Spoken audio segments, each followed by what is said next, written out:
Camp is right around the corner for Boston College football. There's a lot of names I'm looking forward to watching when they kick off practice.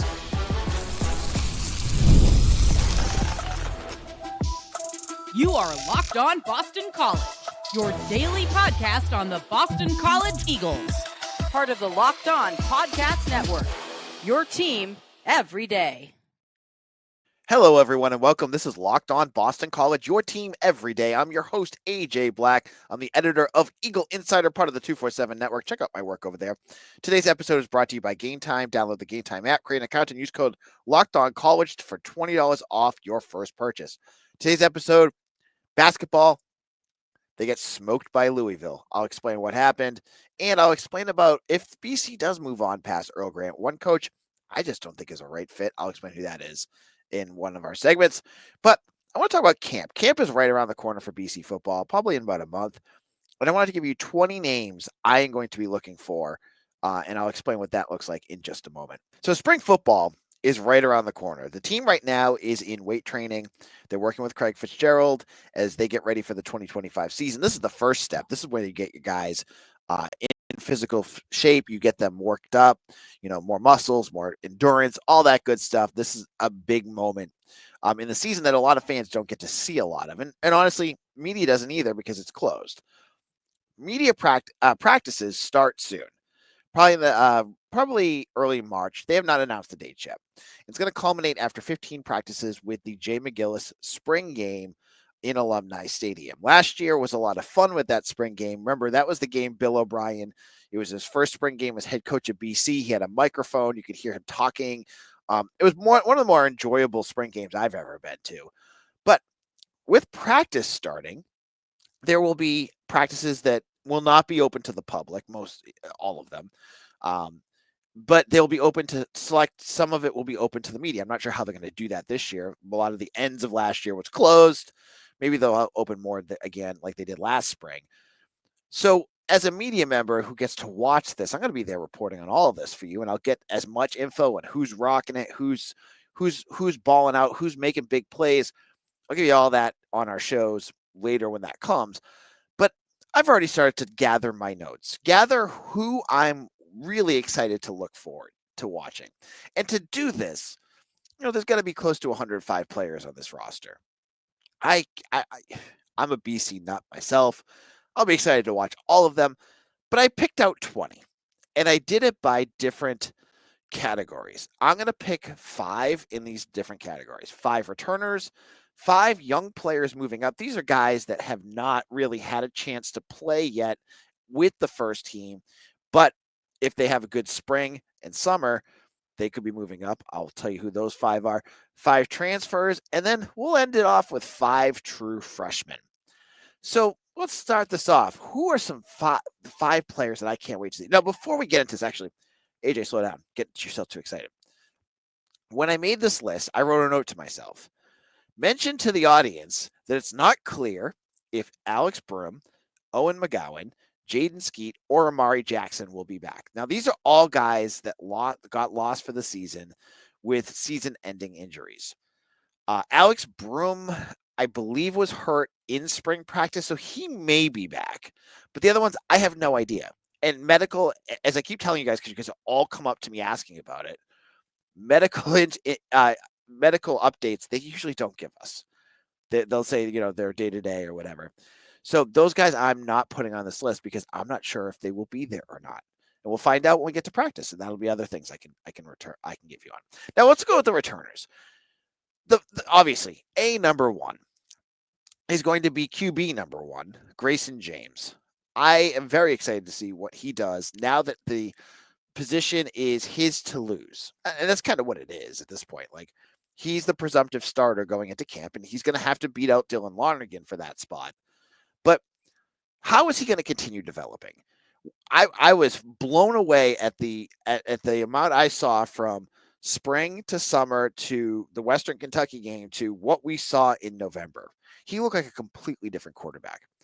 Last spring and summer, he made some good plays, but I'm going to tell you, as much as we hear from other folks that he was amazing, he also made a ton of turnovers, and that went away. That was stuff that we did not see. as the summer and spring went on.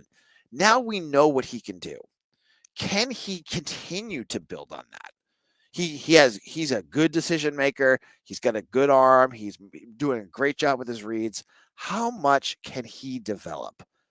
That's something I'm very excited to watch. And number 14 is going to be the guy this year, and we'll get a lot of chance to see what he can do. Number 2 for me is Bam Crouch. All the nicknames I get them all messed up. Bam Crouch, Davion Crouch. The linebacker position is going to be in some flux. Cam Arnold's gone. Joe Marinaro's gone. So Davion Crouch, this is his group now. We don't know what Owen McGowan's health is like. He tore his pec, I think it was. He could be back. I don't know what the health, what the rehab is like for that. But Crouch had 14 tackles in this pinstripe game. He is a playmaker. He is a guy that I think is explosive and he continues to make moves. This is his senior year. This is his last year. A big year for Crouch is going to impact whether he makes it in the NFL or not. Like if he has a huge year, if he takes this defense on his back and really does some things with it, Davion Crouch could be a guy that we're talking about in the NFL draft. But we'll have to wait to see. So he's one I'm watching for. Number 3 on my list is Dwayne Alec. Now, I had other categories he could have gone in. He could have gone in younger. Well, he's not younger, but guys that are just coming up, that getting their chance.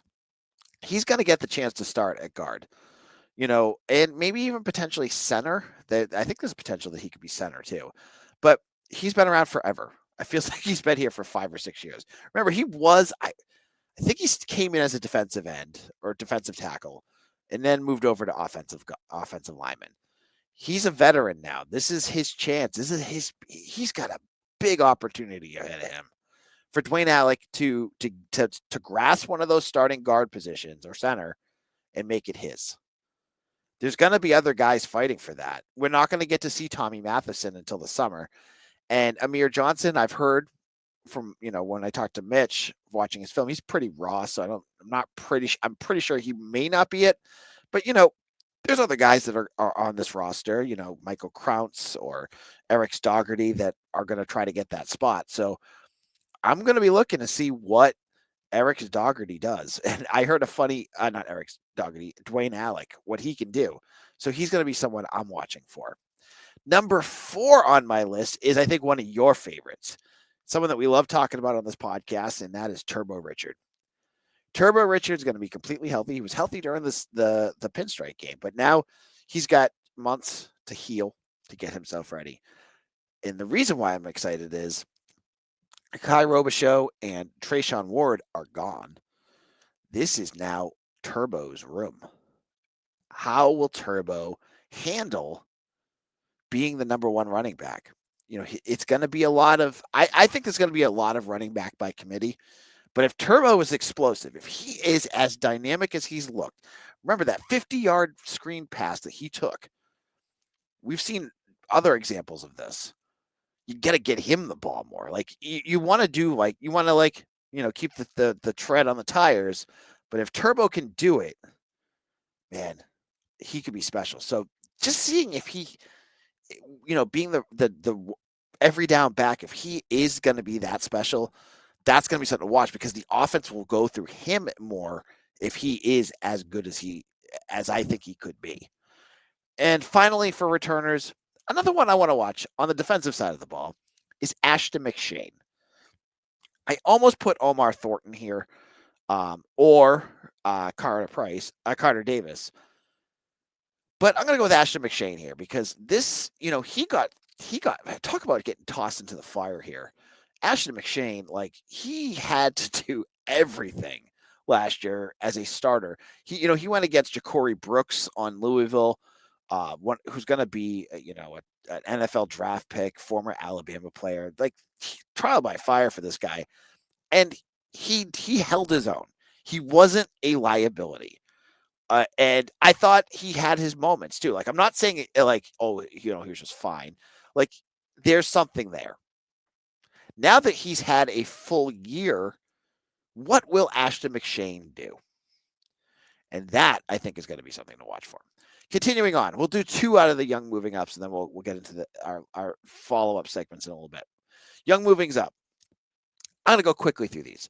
Ryan Mickow, starting tackle. I cannot wait to see what he's going to do. I know so many folks are talking about the offensive line, and they're just like, they're going to stink.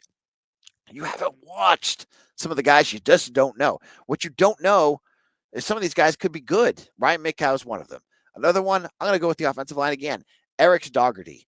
Eric Dougherty could be a guard moving up to get that starting role. He's a sophomore. I know the staff is very excited about him. Could he be something? Jason Flint, defensive edge rusher. Jason Flint is I think he's going to be a redshirt freshman. He was a freshman last year. He saw some playing time. There's going to be opportunities at edge rushers, folks. Like, they do not have a ton of guys there. So there's going to be opportunities to jump up and take those rings. I could see Jason Flint doing that. I'm interested to see what he does. Maybe he'll be a name that we're talking about. He surprised me because I thought he'd just be redshirted last year. Matt Reagan at tight end. Matt Reagan, I saw some during camp last year. He got banged up a bunch, but he's got pretty good hands. I could see him, battling Ty Lockwood to be one of those starting tight ends next to Jeremiah Franklin. So Matt Reagan's someone I'm going to be watching for. And then finally, this one is more just guys I just want to watch. Cedric Lott Jr. Cedric Lott Jr. is 6'5". He's a former basketball player. He just picked up football, I think his junior or senior year. So he's raw, but he's coming along. Watching him at practice, he busts his butt out there. And I think the improvements are coming along, and he's got the physical tools to be something special. So will he play this year? I don't know. Maybe he will, man. I never thought Reed Harris would start. Look at him. So Cedric Lott could be a guy that's like, there's this big physical specimen that they have that can jump and get the ball. Maybe you got to get him on the field. So Cedric Lott, we don't talk about him a lot. I think he could be someone to watch for. Now, in our second segment, I'm going to talk about transfers and true freshmen. I'm going to be watching for. There's 10 of those. I'll get into that in just a moment.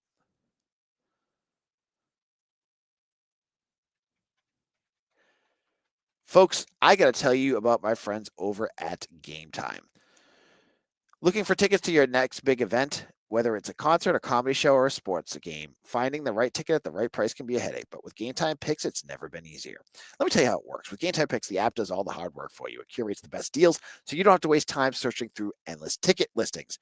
I've been using Game Time for a while, and here is why I love it. I went to that UVA game. I found the best deals. I got good prices on seats. I knew right off the bat, like, hey, they got the tickets. There was the fees are all included. There was no surprises. And I knew that when I hit buy, I was not going to go and have buyer's remorse by finding it cheaper elsewhere, because Game Time has a lowest price guarantee. If you find a better deal somewhere else, they'll refund 110% of the difference. Plus, your tickets are guaranteed to be delivered on time with easy cancellation options if something comes up. Ready to make your next event even better? Download the Game Time app, create an account, and use code LOCKEDONCollege for $20 off your purchase. Terms apply. Again, it's code LOCKEDONCollege for $20 off.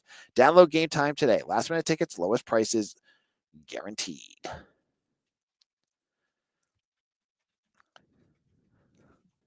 This is Locked On Boston College. I'm your host, AJ Black. And if you're done with this episode, when you're finished, don't be done with this episode yet. I want you to check out Locked On ACC. It's hosted by Alex Dono and Kenton Gibbs. They've been on top of everything football, basketball related. Check it out on YouTube or wherever you get your podcasts. Now, I'm telling you 20 players that I'm excited about for camp. Camp's about a month away, and I think a lot of folks have high expectations for BC, just given how good they did this last season in terms of their fight. And the Bill O'Brien did all this with Jeff Hafley's guys. Now he's got new guys coming in, and these are 10 guys I'm going to look at that are newer, and I'm excited to see what they can bring to the table. Let's kick it off with transfers. The one transfer I put number one is not who you might think. It's Chuck Nadeau. Chuck Nadeau, I've had episodes about before, is a defensive tackle from Elon. He could be your starting defensive tackle this year, and he's definitely going to be a guy that's in contention for, at least rotational play. I'm interested to see he's going from FCS to Power 4. How is he going to look when it comes to camp? Is he going to be able, they're going to obviously have time to work with him and get him in Power 4 shape and compared to FCS shape, which is different. But how's he going to look? Is he going to get eaten up by guys like Logan Taylor or some of the offensive linemen that BC have? So Chuck Nato's going to be one I want to watch for. Another name I'm going to be watching for is the one you guys are all looking for, Dylan Larnagin. Dylan Larnagin, obviously, is coming in to battle Grayson James for quarterback one.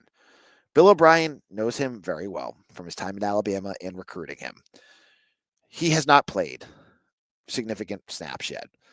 He's coming into a new system. I know it's Bill O'Brien's system, so it's not new, but even Bill said on his podcast with Meter that like every year is new.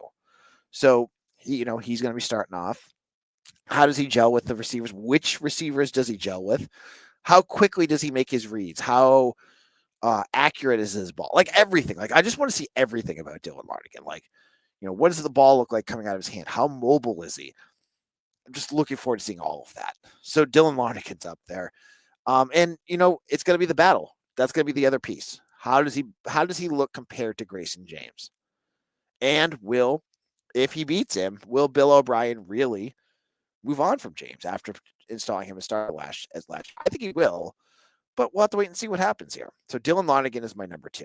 Number 3 is Larnagin's teammate, Ty Lockwood. O'Brien loved using a 1-2 offense last year, one wide running back, 2 tight ends. You get Jeremiah Franklin, and then you have Matt Reagan, who could be it. You have a bunch of underclassmen that could be it, but many of them aren't coming up yet. Ryan Boltwood, Danny Edgehill, these kind of guys, maybe. But Ty Lockwood is brought in. He's a former 4-star, top 250 player for Alabama, just never really got to play. He has a history with injuries, but this is his chance. And we've had other tight ends that have come in that have had their chance and they've been successful. What does he look like out there? How big is he? How is he in blocking? How is he with his hands? What kind of receiver is he? Ty Lockwood's going to be one I'm going to be watching for. And I think a lot of, just like Larnagin, those are the ones I'm going to be getting text messages from all of you guys going, hey, AJ, how's Lockwood looking? And I'll be like, yo, you made some good plays. So hopefully that's what we're going to be talking about. Additionally, number 4, we'll go through, I already gave you one FCS player. We'll go for a second FCS player. Onye Nosisi, the defensive edge rusher from Valpo.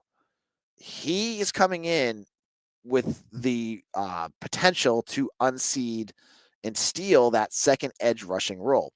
I really do think Quintavious Hutchins will be the starter at one spot. But they need somebody who can actually rush the passer at number 2. And Onye, I know he played for Valpo. Maybe he's going to be the guy that does that. And he's going to have to beat out like Edward Kalengi and Josiah Griffin and Jason Flint.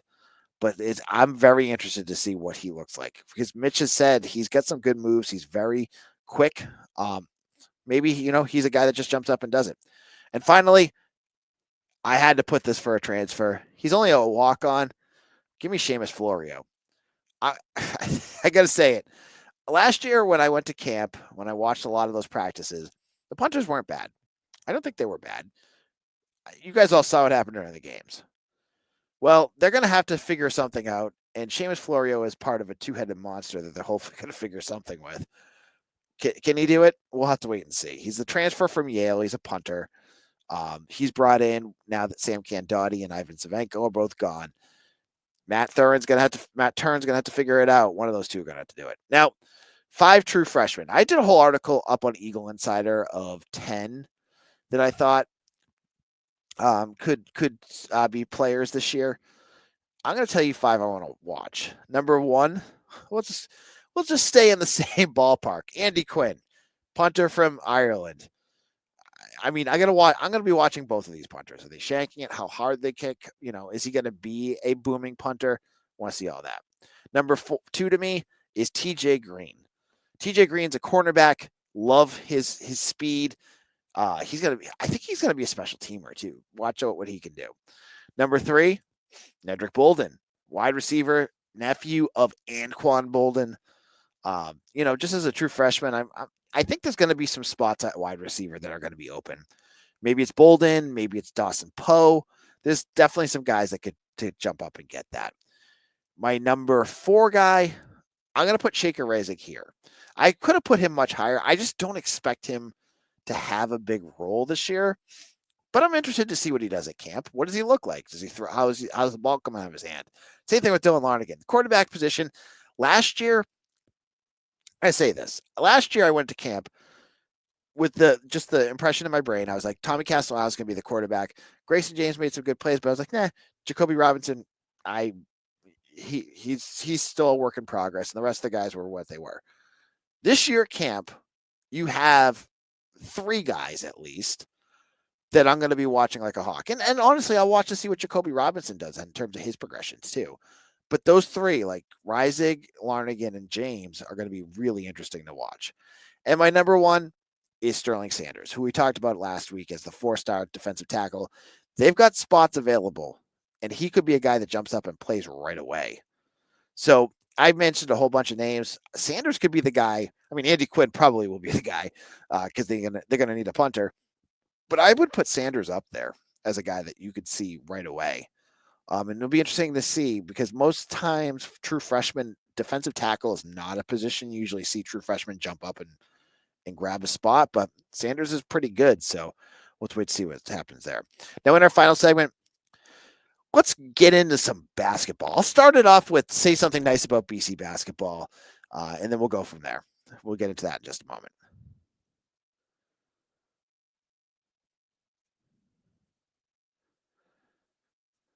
The big game is almost here, and there's no better way to make it even more exciting than with Prize Picks, the best place for daily fantasy sports. With over 10 million members and billions in winnings awarded, Prize Picks makes it fun and simple to get in on the action. Here's how it works. You pick more or less on at least 2 players' projections, and if you're right, you can win up to 1,000 times your cash. Prize Picks even has a free pick for the big game where if Patrick Mahomes only needs to throw 1 yard to win. Pair that with one more correct pick and you're cashing out. This week, I'm looking at on the board and selecting more for Travis Kelce on receiving yards and more for quarterbacks passing yards.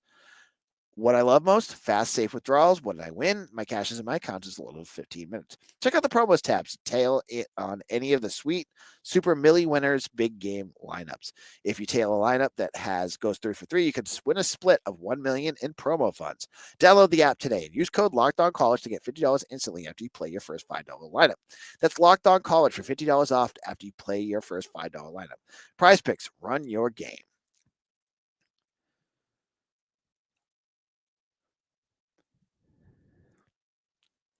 Locked On Boston College, AJ Black here. And I want to thank you all who have made us your first listen every day. We are a daily Boston College podcast. I do this 5 days a week. If you love your Boston College Eagles, you want to make sure you are liked and subscribed to Locked On BC on YouTube or wherever you get your podcast. Now, let's talk about basketball. And basketball got smoked by Louisville, which I thought they would because Louisville went out and got a really good coach in Pat Kelsey. Then they went out and killed it in the transfer portal, and now they're the best team in the ACC other than Duke. They lost by 26 points. BC lost by 26 points. Not a good game. Chad Venning didn't play. He was in a boot. Don't know what's going on there, but we'll find out.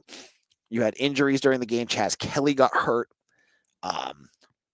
The second half was a complete disaster as they were down by 6 at halftime and then just completely fell apart. The offense just couldn't get anything going. The defense looked sloppy. Same story, different day. But hey, I had to say something nice about BC basketball.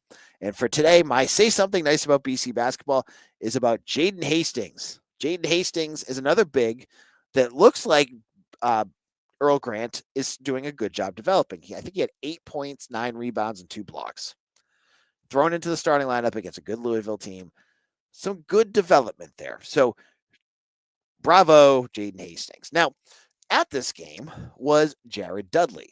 I was a student when Jared Dudley played and brought some really great basketball to Boston College. Now, a lot of folks have been talking about, Earl Grant moving on. And when they talk about who could replace him if he was to leave, The name that comes up all the time is Jared Dudley. Jared Dudley is with the Dallas I think he's with the Dallas Mavericks right now as an assistant head coach. I love duds. I'm going to say that right off the bat. And would I hate it? Nah. But I gotta say, it would make me very nervous if Dudley was this head coach. I'm not sure if he's what BC needs right now. I'm going to say that right off the bat. He obviously, he's been he's doing a great job as assistant coach. He's a fan favorite, but he hasn't coached at the college level. That's a worry. He hasn't been successful as a head coach anywhere, which is a worry. He hasn't recruited, which is a worry. So I'm not trashing duds. I love him. I'm just saying, I'm not sure he's the right fit. And I look at other examples of what recently some schools have done that have brought players back that were fan favorites as head coaches, and it makes me kind of stop in my tracks. Because the last thing I want to do is have Jared come here, coach, have trouble, and then blow up his entire rapport with the fans. Look at Kenny Payne. Kenny Payne was a Louisville player the fans adored. He went to New York, was an assistant head coach with the Knicks, was brought back because he was an adored player to the Cardinals after, the Chris Mack stuff and whatever. And he was awful. He was terrible. I mean, Earl Grant owned him. And so he's gone. You look at Michigan, who brought back one of the Fab Five with Juwan Harwood. He failed. You could go down and I'm sure Penny Hardaway failed. Like, you can go and find guys everywhere that were big name players that failed. Maybe Jared Dudley will do it, but I'm coming from a perspective of what BC needs. And maybe, Jared Dudley as a, just throwing support behind the programs enough. BC needs, and I'm going to say this as a cliche, they need a Bill O'Brien for basketball. They need a guy that can win, that has shown that he can win. And Dudley, no offense, has not shown that yet as a head coach. BC basketball has been completely irrelevant for 15 years. They cannot risk bringing in a guy that has not coached. So, yes, you're saying to me, AJ, what coach who has a history of winning will come to Boston College? And to that I say, BC basketball would have to do the exact same thing that BC football did, which is show me the money. BC football forked up money to get Bill O'Brien here. He was not cheap. He was more expensive than Jeff Hafley. I'm sure of that. They put more money into the program to lure him here. They had to make promises to get him here to upgrade and to do more to get him to come. Basketball can do the same thing. Money talks, folks. BC is a cheap school. I get it. And I'm not talking, I'm preaching to the choir here. You guys all know this. But I think the next head coach, maybe Dudley would be great in 6 years. Like, maybe we bring in a coach that's really good. He gets BC back, and then some big school poaches him. Then you bring in Jared Dudley, who probably would have a chance to coach at that point. But I'm saying, find somebody out there, somebody who has coached and has shown that they can win, pay them, and that should be your coach. That's the profile I would be looking for if I was Boston College. I would be worried if you were just going for the sentimental fan favorite and get looped into a guy that just may work, maybe not. I just don't feel like at this point with BC you can risk taking another chance. That's all I'm saying. And I'm sure you guys are going to all get in my comments and tell me, why are you hating on Dudley? I'm not. He is my favorite BC basketball player that I've ever watched as a fan or covered. I love him. I just don't want to see it blow up in his face if he was to come here. And I know he would probably think he could do it, and maybe he could. I'm just saying, I think BC needs a home run with his next hire, and I'm not sure he would be it. That's my thoughts. Maybe disagree. Leave it in the comments section. You can tell me I'm a big stupid idiot. That's fine. I'll be back tomorrow, where I'm going to be talking to BC Hockey Blogger about the Bean Pot, We'll talk about the upcoming game against BU. We'll get into everything. And I'm gonna probably drop it as a bonus episode too, because the hockey episode, you got, it's kind of niche. So I'll do a 15-minute bonus with BC Hockey Blogger, but I'll be doing other stuff as well. So there'll be a couple new episodes coming up. More Boston College content for you here on Locked On Boston College. Follow me on Twitter at AJBlack247. Check out my work at Eagle Insider, and I'll see you again tomorrow for another episode of Locked On Boston College, your team every day.